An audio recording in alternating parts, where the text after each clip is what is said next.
Қайырлы күн баршаларыңызға. Сіздермен мен Айгерім. Сіздермен бүгін хит болып жатқан желілерде ходжелі мантысының рецептін бөлісетін боламын. Ол үшін каналыма тіркеліп, видеомды соңына дейін қарап, қолдап отырыңыздар. Ал ендеше ең алдыменен қамырын дайындайтын боламыз. Қамырына жұмыртқамызды, суымызды, тұзымызды және бір ас қасық сұйық майымызды қосып, жақсылап араластырып алатын боламыз.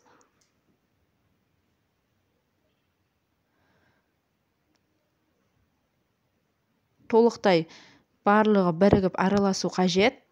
Тұзын ерітіп, одан кейін ұн алдын ала өткізілген ұнымызды екі бөлікке салып, қамыр елейтін боламыз. Бірінші бөлігін осылай түйір болып қалмас үшін араластырып алатын боламыз.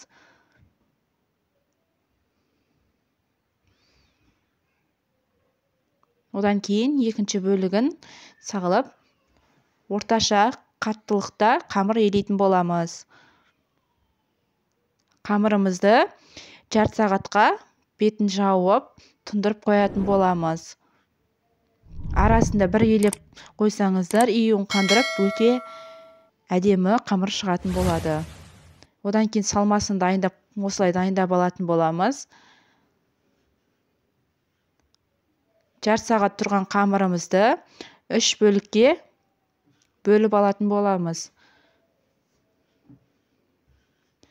Менде бұл жерде 3 бөлік қамырға семьяның отбасымыздың көп аздығына қарай жасайтын боламыз. Менде аз адам болғандықтан 3 суаланың өзі, немесе үлкен 2 суаланың өзі жетеді.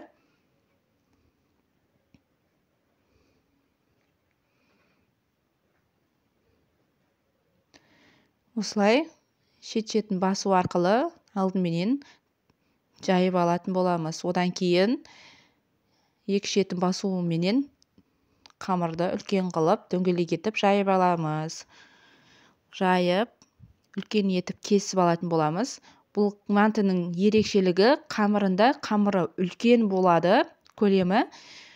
Видеода көріп тұрғандарыңыздай көлемі өте үлкен болады. Және де жұқа болады.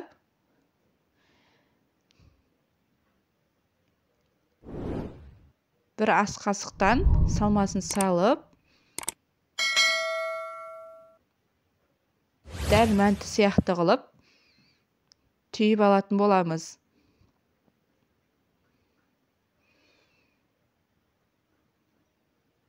Екіншісінде дәл осылай барлығын осылай түйіп шығатын боламыз.